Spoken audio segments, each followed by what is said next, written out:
So this morning, we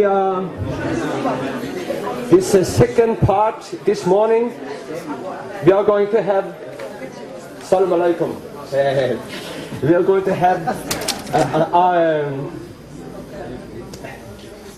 a topic called understanding and resolving conflict. And this presentation is going to be given by Mr. Jack Corley, a wonderful brother who has been in all the hotspots in Europe and in other places. So actually to the communist Russia, to the Bologna, one of the most communistic hotspots in Italy, in Lyon in France, and he has also in Ireland. He comes from Ireland. So actually, he is the most competent person to talk about this problem. So let us okay. So you represent the UPF of the United Kingdom and Ireland, right? Okay, good. Let's welcome Mr. Jack Corley. Thank you very much, Oyvind. And he's a great MC, isn't he? Yeah. Actually, I told him about 10 minutes before the last session that he was going to be the MC, because Knut, who you had yesterday, was called to another task. So let's give him one round of applause again. Oyvind. Thank you. Oyvind and myself have known each other since 1974, so we're all buddies. And we've shared time. We were at Lyon together, I remember, and Bologna. That's why I talked about Bologna. And so we've known each other for many, many years. He was and is maybe still a parachutist, right, with the Norwegian military, right? So imagine if this guy dropped into your back garden, he'd scare the daylights out of you, wouldn't he? Anyway, it's wonderful to be here and to have this opportunity also to share with you another presentation, and this is, you'll be happy to know, the last one. And at the end of this, then we'll have time for questions and answers. And also we'd like to hear from you your reflections about this ELC program, your impressions of what you've heard, what you've seen, your general experience. So if you don't have paper, there will be paper passed out, and you can just take a few minutes. Even while the questions and answers are going on, you can be writing your impressions. It helps us as organizers to know, are we making ourselves clear? Are we making sense, or otherwise? And any suggestions for improvement are always welcome. So, feel free and to be very frank and honest about your compliments or about your constructive criticisms. So, this will be the opportunity at the end of this. In any case, I want to talk here about understanding and resolving conflict. Ideally, we should not get into conflict, right? We shouldn't get ourselves into situations where we have to try to solve the problem. But it is also important and it's real life of course, is that there are many different problems that we face on many different levels. Therefore, to be able to understand how problems begin, or what is sort of a root cause of problems, is very important to be able to get the big picture in how to resolve some of these problems. So the presentation I will be giving is something that I've had the opportunity to share in many places, many times, in many countries throughout the world. I did live, as I mentioned, I think one time in Russia for 15 years during the period of the collapse of the Soviet Union. In fact, I had the unique opportunity to be on Red Square on December 25th, 1991, as the Soviet flag came down for the last time. We were expecting that because Gorbachev had just given his resignation speech, and we thought, that could indeed be the end of the Soviet Union, and so it was. And also the opportunity to travel all throughout the People's Republic of China, to all provinces, I think it's around 30 provinces of China, sharing these ideas about this issue and many others that we developed under the organization International Educational Foundation. And so we've now kind of integrated many of these things that we developed with the IEF project into a UPF character education program, which I think you've been hearing about. And we found them to be very useful. People all over the world are dealing with issues of conflict, issues within the family or in society, and trying to resolve these issues. And we found these to be very, very useful as a sort of a guideline on how to deal with them. Anyway, I think you'll agree with this statement. Do you? Do you desire harmony? Yes. Great. You didn't wake up this morning thinking, I want to be really miserable today, right? Did you? So we want, of course, to be in harmony with those closest to us, right? Your spouse, your children, your parents, your co-workers, your student friends, or whatever. In other words, we want to be in harmony with people because it feels good. It always feels good, you know, when things just somehow jive and you feel really happy being with the people that you love. However, the problem is we face conflict on so many different levels, and therefore, you know, we see the nasty face of conflict on many levels, and it has many different expressions. First of all, we could see it within ourselves. We go through various forms of stress, anger, self-hatred, and that often leads then to self-destructive addictions, such as alcohol abuse, addictions, drug addictions, and you know, even things like even food addiction. Sometimes, you know, we try to deal with our problems by just eating and then damaging our health and our figure. And so we find that, you know, we go through many things, but it first of all begins with the individual. If in myself I feel unhappy or do not feel my value, then of course it's a problem. And of course we see this also in marriages. You know, the fact of the matter is that in many countries the divorce rate is actually more than 50% or more. To the point where many countries say, well, what's the point in marrying? Because, you know, I have a 50% chance of getting divorced. Why go through that hassle? You know, I remember living in Moscow watching couples coming with flowers, you know, to the tomb of the unknown soldier. All bright and cheerful and just starry-eyed, you know. And one day I felt, you know, maybe I should walk up to this couple and say, psst, there's a 50% chance you guys are going to get divorced within 3 years. What would they think about that? They probably wouldn't want to hear of it, of course. Not on their wedding day. But statistically, it's true. In fact, in Moscow, it's 70%. Wow. At one point. I'm not sure if it's improved, I mean, gone down or what, but, you know, the reality is that when people enter into this commitment of marriage, they are facing the statistical possibility, 50% of divorce. And so, obviously, there are many issues in the family: marital tension, family strife. We have also, beyond the family, disputes with friends, neighbours, and conflict at work and in schools or in various levels of society. Also, sorry for the picture, it's pretty brutal, but just to make the point, that there are legal disputes, ethnic tensions, abuses of power, and of course war on so many different levels. And so the three essential questions: what are the root causes of conflict? What are the principles of conflict resolution? And how is conflict resolved in the family? I take one example. There are so many within the family, and even within the family structure you can think about the issue between the husband and wife. That's one level that could be conflict. Then you have parents-children is another level. You know, sibling problems between the children is another level. In-laws, outlaws, you know, all kinds of ways that conflict arises within the family structure. And so let's take a look at the first question. And this, I'm going to talk here about a certain principle which I think is really important as a background to understand, you know, how conflict begins to well up in any given situation. And it's the principle of the relationship between the purpose of the individual and the whole purpose and individual purpose. So we all, you know, we have this, each individual has this situation where we act sometimes in a way which benefits others or is good for the sake of others. At the same time, we have also a responsibility towards ourselves. Those of you who are familiar with the Christian scripture will know the words of Jesus when he said that you must love your neighbor as yourself. Don't forget that part. That's also important.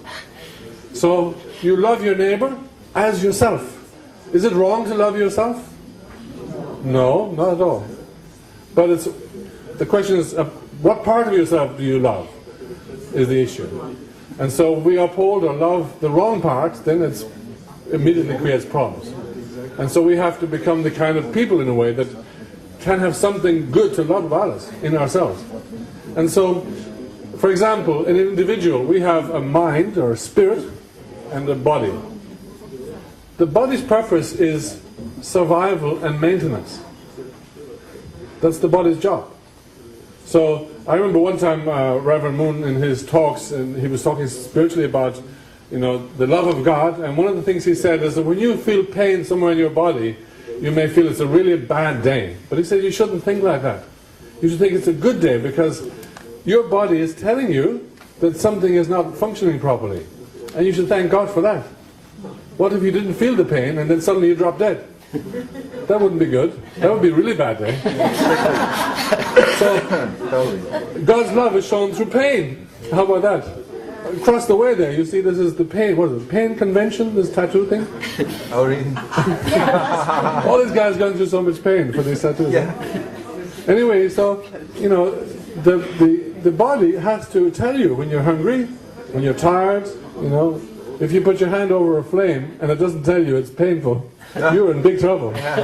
So, of course, the body's function is to warn you when you need to take care of your hunger or tiredness or whatever, and therefore then protect itself. On the other hand, we have the mind or the spirit or the real essence of who you are, and that is you know, where you think beyond yourself. So you think about your wife or husband, you think about your children, your family, you think about, you know, bigger issues in the society or the world in which you you know, dwell. And so what is really important is to get the balance right. For example, if between your mind and body, or your spirit and body, you put your instinctual desires as number one over your spiritual or moral desires, then there will be a problem. In other words, if we follow our instinctual nature first and ignore our spiritual or moral values, we lose our humanity and we create a problem right away. And so having the right balance between the two is important. That our physical desires or carnal desires or instinctual desires, they're always subservient to our spiritual values and goals.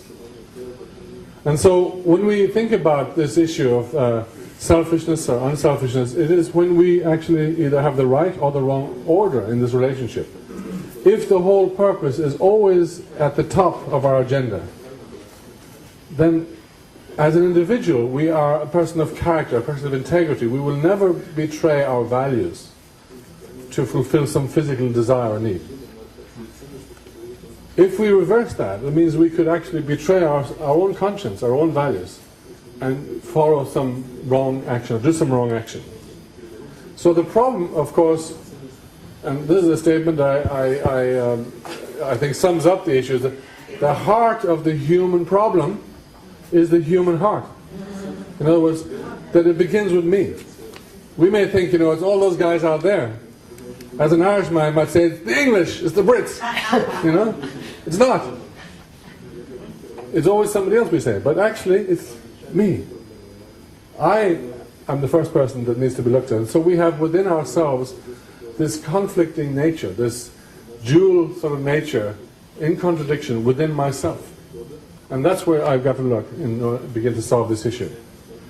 And so then it expands outwards into the family. So we have you know, infidelity. Maybe the husband or the wife, they pursue personal sexual desire maybe in violation of their vow of marriage.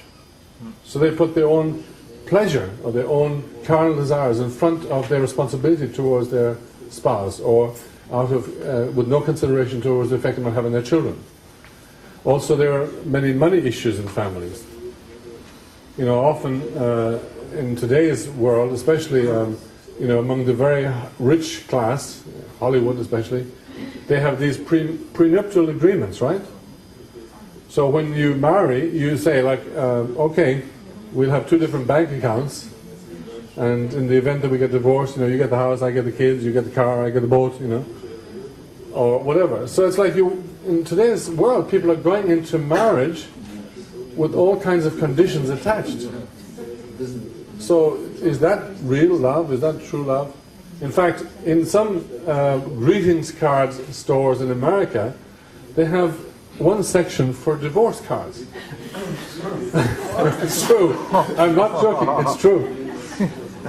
Of course, they're not saying happy divorce, have a wonderful new life, with that rascal out of your life, But what it's just like, with sympathizing with you and your divorce or something like that. But it's, but anyway, this is the reality we're dealing with. This is the world we live in today. And so we have to really ask ourselves: is this the way we really want to go forward? Is this the standard we should look towards for, especially, and also have our children looking forward?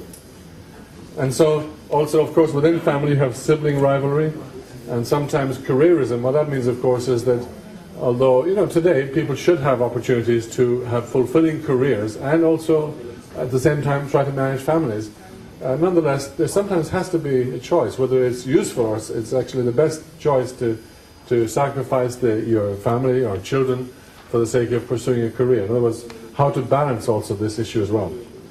Also, we have in social conflicts, groups, nations pursue self-interest over the greater good. So we have abuses of power, ethnic tensions, legal disputes and war.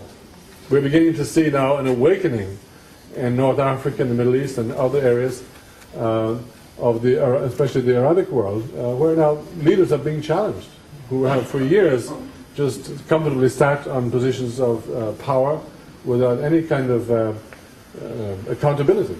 And so this is now beginning to change, and so we're seeing a lot of conflict there.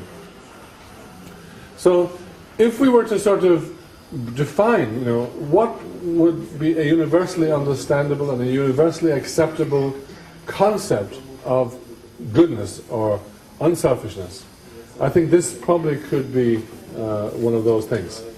Because, one country or one person may have one view of value, but then somebody else has something totally different and think that's good. So is there anything which is, universally acceptable?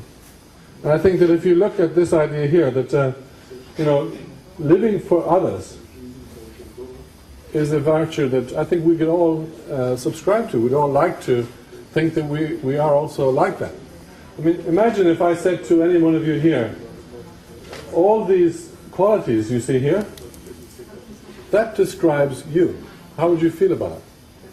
Good. Mm-hmm. Feel good, right? Mm-hmm. You think, well, okay, so maybe I'm not perfect yet, but actually, this is what I would really like to be like. I would really like to be this kind of person. We put up statues, we, honor people like this. For example, in every country in the world probably, there are in the major cities statues to heroes, who died in defense of their country. So we admire and we acknowledge and honor the virtue of self-sacrifice. And so, to live for others means that you will practice self-control. You will serve. You will be fair-minded, generous, forgiving, humble. These are just some of the many good virtues. And this is like the basis of goodness. So if a person practices those qualities, then that person really can move the hearts and minds of others. And if you think about many of those qualities here, where do you find those usually being taught? Are they taught in school? Are they taught in the parliament? In the university? In the economic institutes? Diplomatic academies? No.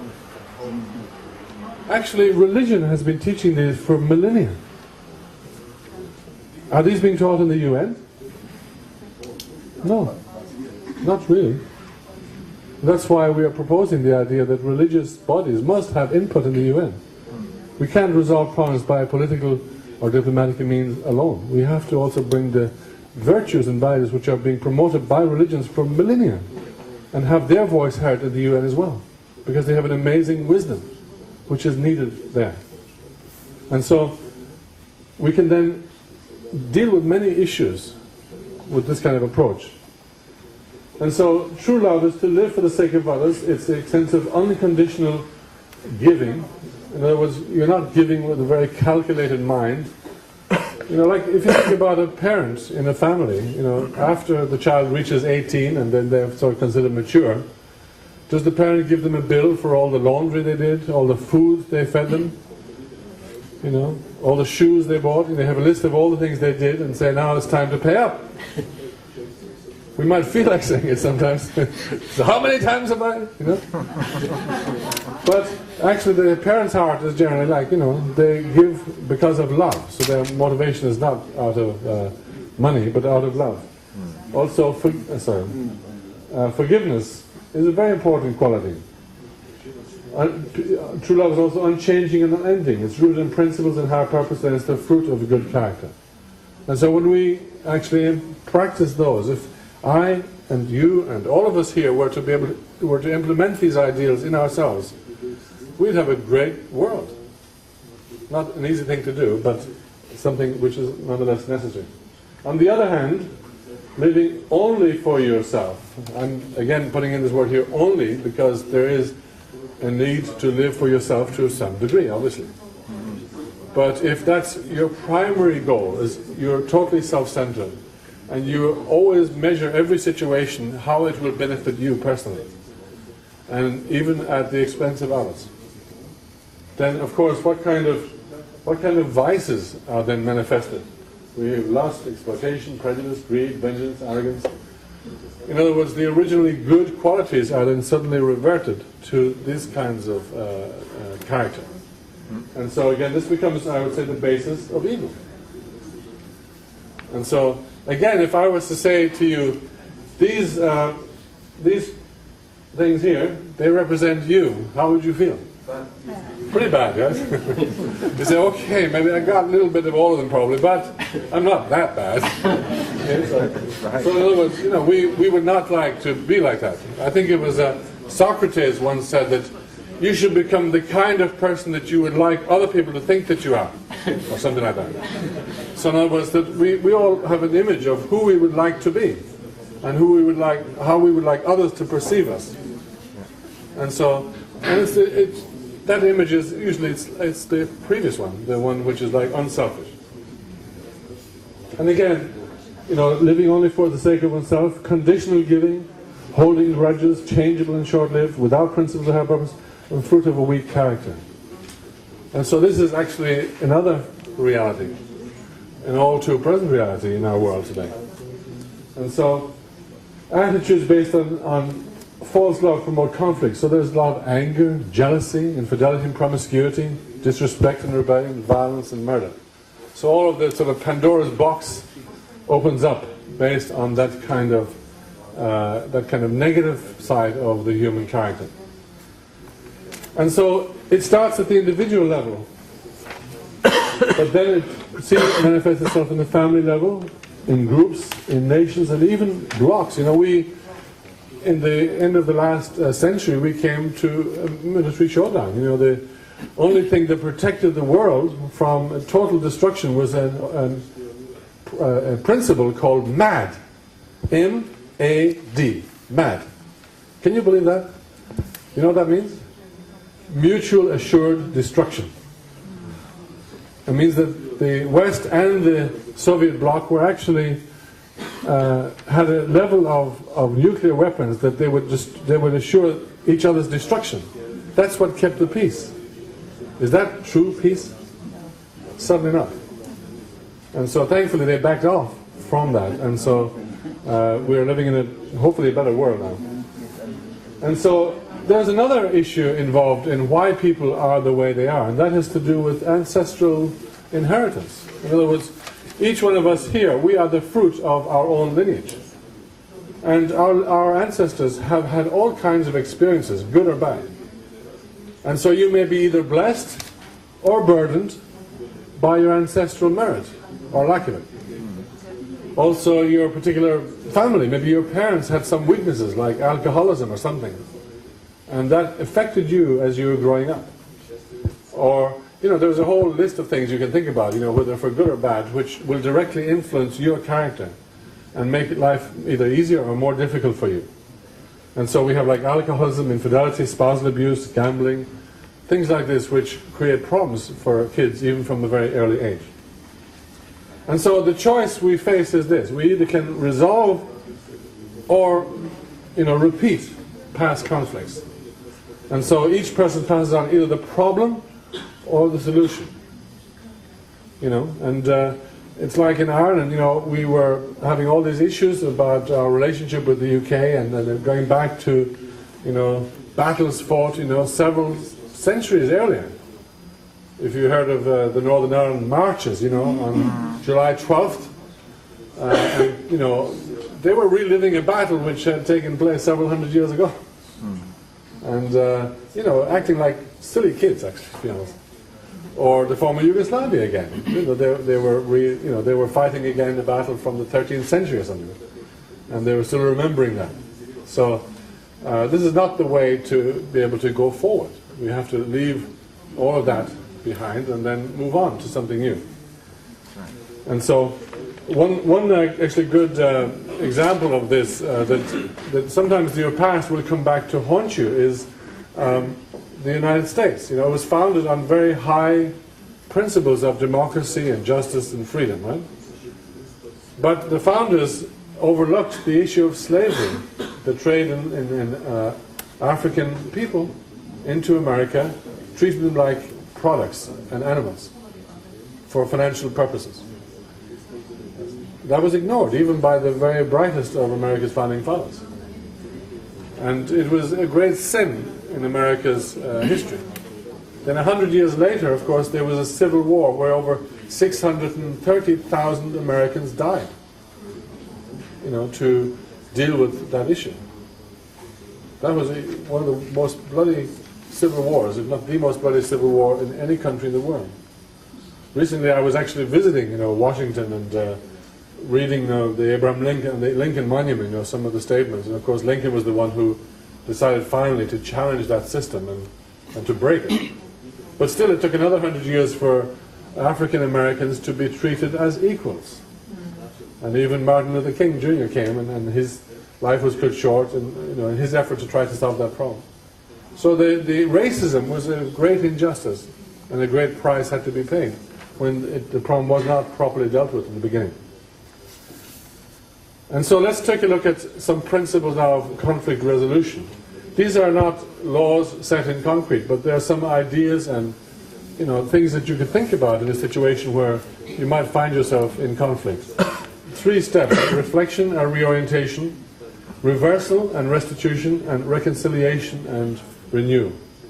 So step 1, identify one's contribution to the problem.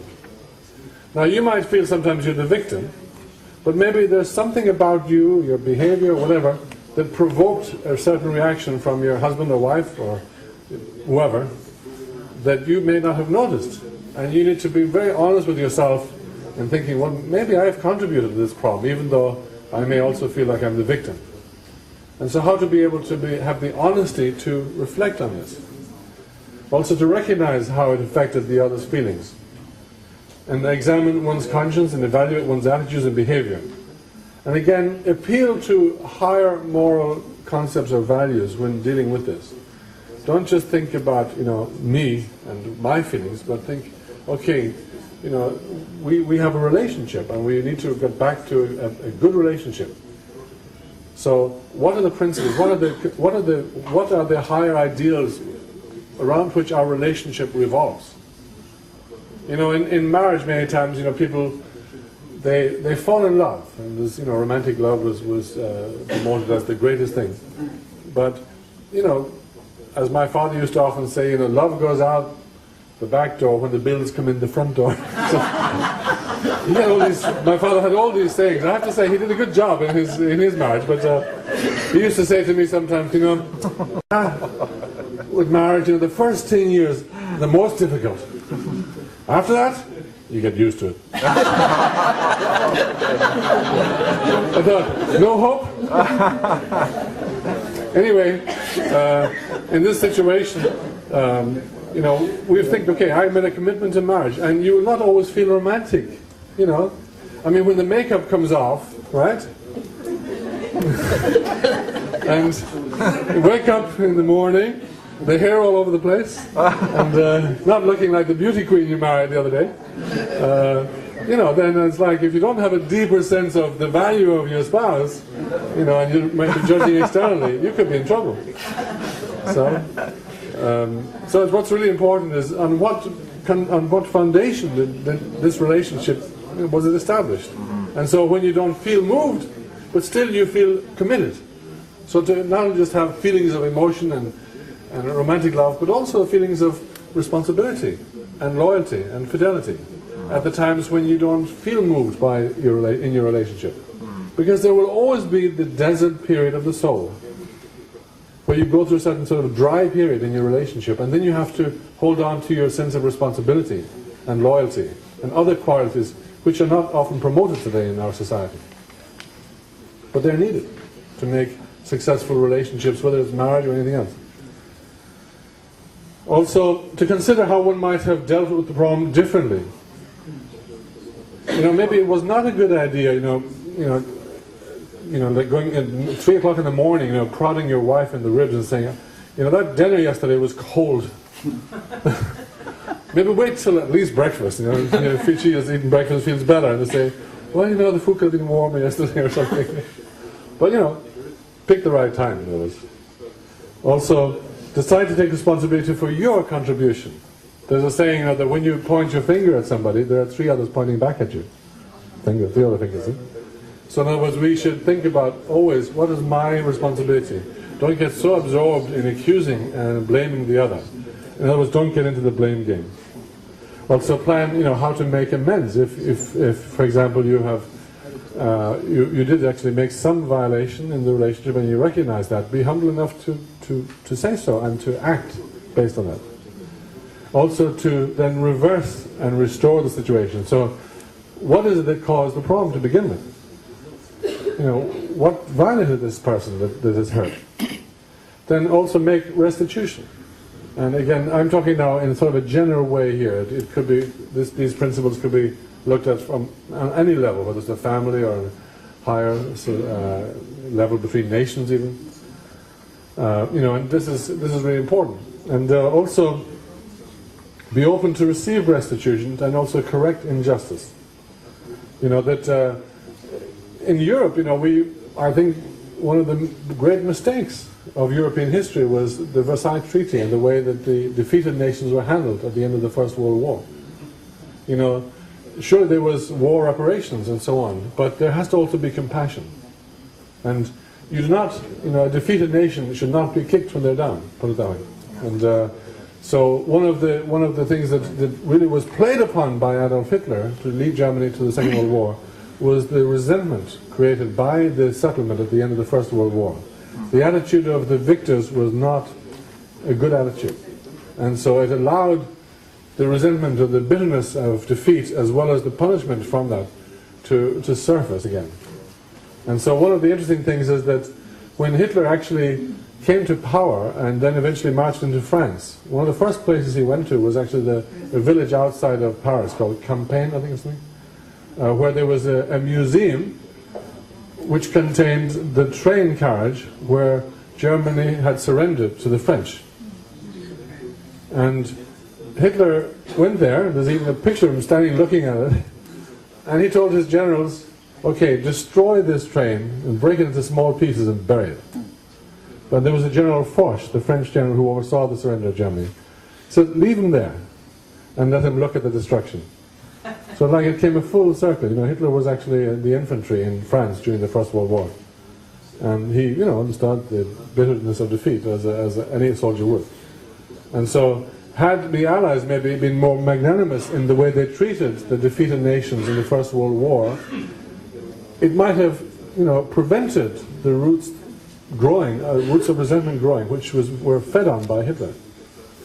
Thankfully, at the end of the Second World War, the attitude was different. So we had the Marshall Plan instead of the Versailles Treaty.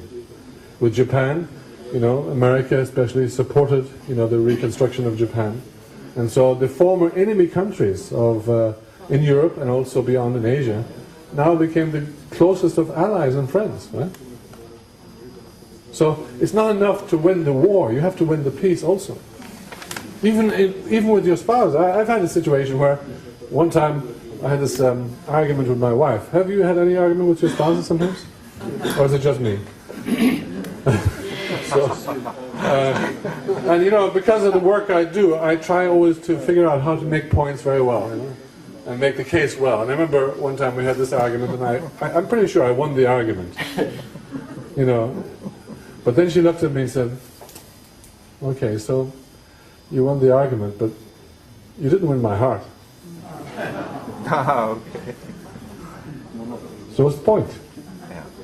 There's no point winning arguments if you don't win the heart, right? Or, you know, argument is not the issue, or winning war is not the issue. The issue is peace and reconciliation and harmony and, you know, living in a loving relationship, a sustained loving relationship. And so the third point here is reconciliation and renewal.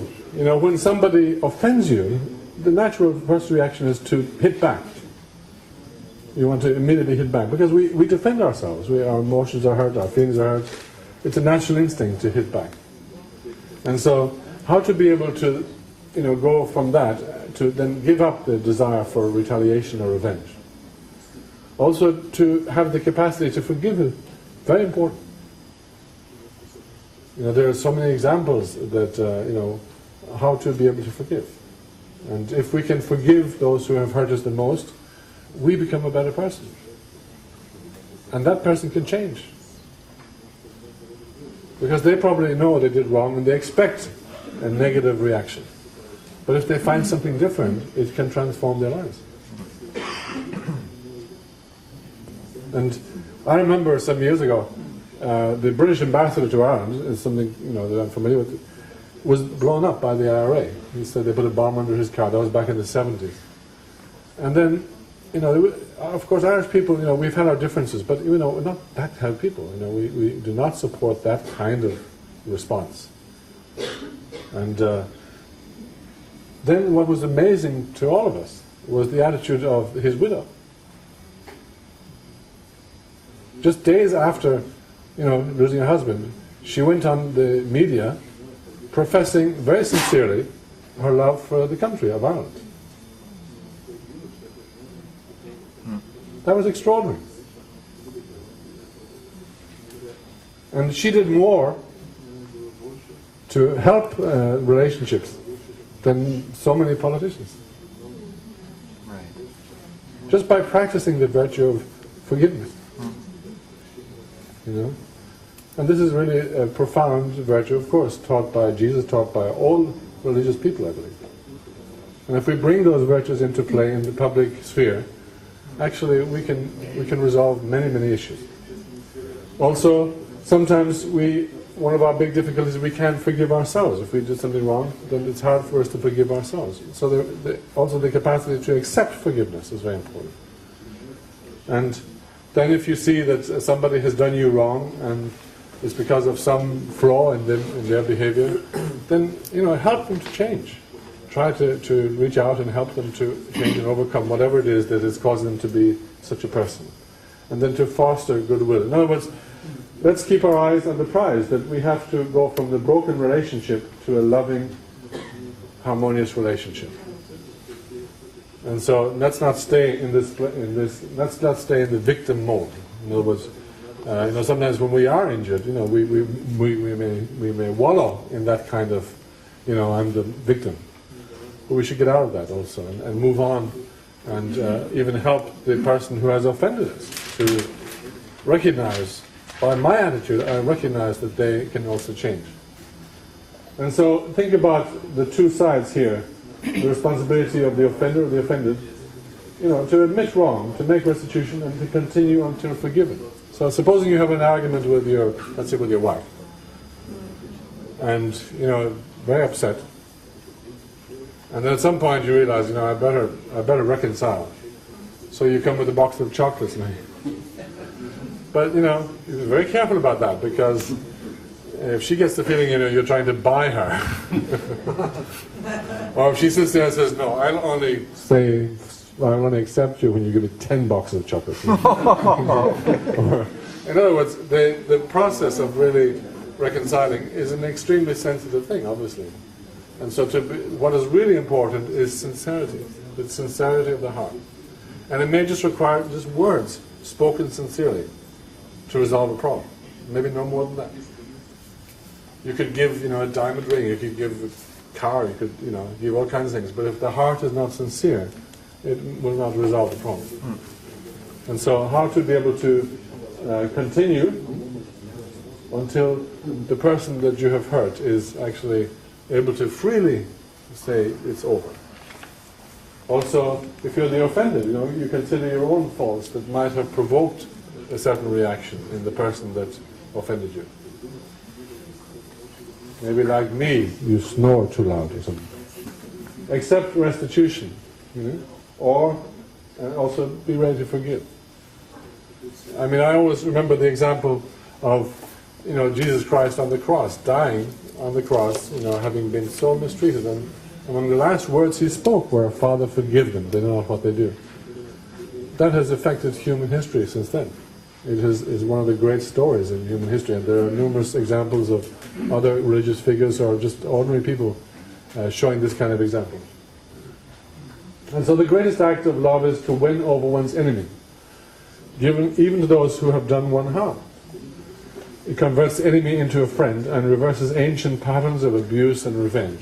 One example, I think of sometimes in recent history is Nelson Mandela. He was 28 years in the white man's prison in South Africa, for his fight against apartheid. And when he came out of prison, he could easily have, mobilized many people to attack, white people. They attacked the white establishments. But he chose a different path. And even to the point where, he was even being accused by some of his own people. How come you are so nice to those people? And his answer was, I have been in their prisons for 28 years. I'm ready to work with them, so why can't you? He had the moral authority to, really, touch the conscience of people who might otherwise have taken a different course. And so he was not a politician, he was a leader. And with all due respect to politicians, anybody who may be here, but what politicians are, any person leader, we have to be leaders by the standard we set in our how we behave, in our family, in our society, and whatever level of leadership we may follow. And so this is a picture actually right here in Oslo, I believe, when they were here to receive the Nobel Peace Prize. Now I just got a warning, I have about 3 minutes to finish, so I have to rush here, excuse me. Again, a statement by another great peacemaker, Martin Luther King Jr. We never get rid of an enemy by meeting hate with hate. We get rid of an enemy by getting rid of enmity. So he's going down to the root of the problem again. It's like in myself, that ultimately we have to face ourselves. And that's not to ignore the other surrounding issues that we talked about earlier. And so let's look at the family. We have an issue of family strife. Sometimes, the hurt is as deep as the expectations are high. In other words, you may have very high expectations of the person you love, and therefore the hurt is equally deep if these expectations are not met.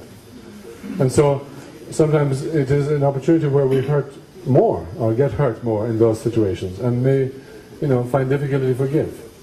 Also in many cases a person may feel trapped. Often this is the case of a woman in a marriage. She feels maybe in some societies very dependent, she's not economically independent, and therefore is trapped in a situation where she simply can't escape.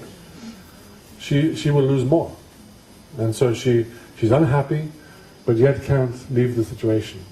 Or sometimes, because of a feeling of responsibility to the children, like for the sake of the children we'll endure. But that's not the way we should live, obviously.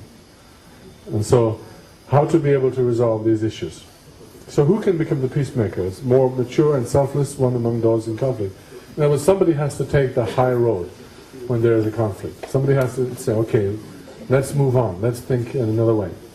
Also, in other words, how to initiate efforts to resolve the problem.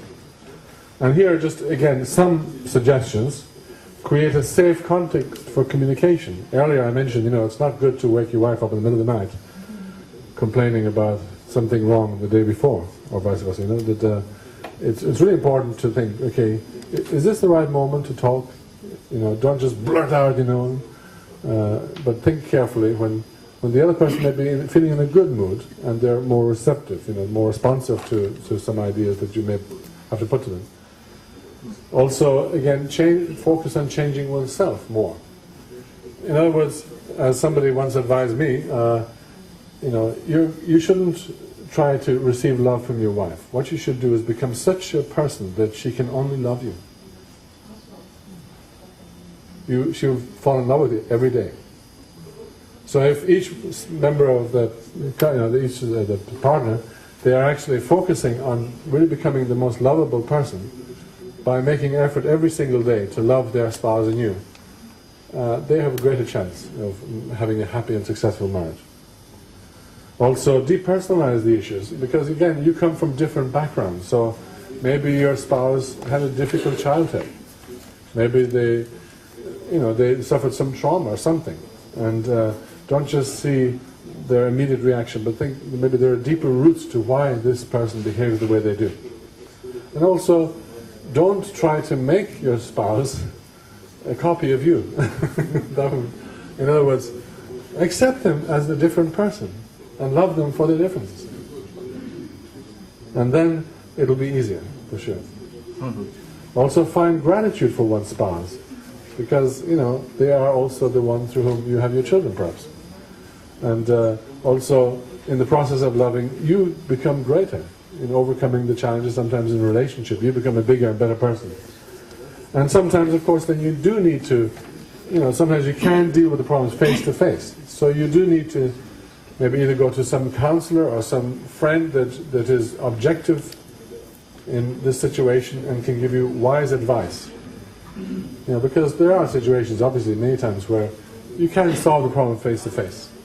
So you do need a third party or some outside help in resolving this problem, and to be able to recognize that and then to pursue that. Ultimately, what is the goal? A happy world for all of our children. Because children do not choose their parents, do they? Did any of you choose to be born? That was the most important decision you made in your life, right? To be born, but you had no choice in the matter. So you are either blessed or burdened by the family into which you were born. So we should think about this, that how can we prepare that our children will be praising us that they have such parents. But so often today children are feeling miserable and thinking, I feel even cursed that I am from such a family. That's a sad story for a child. But how can we actually create an environment where children are born into the warm love of parents, and they can grow up happy and healthy, both morally and physically, morally, spiritually, emotionally, and really become the future leader of our society. So I like this picture a lot. It represents, in a way, a small world. Thank you very much for your attention.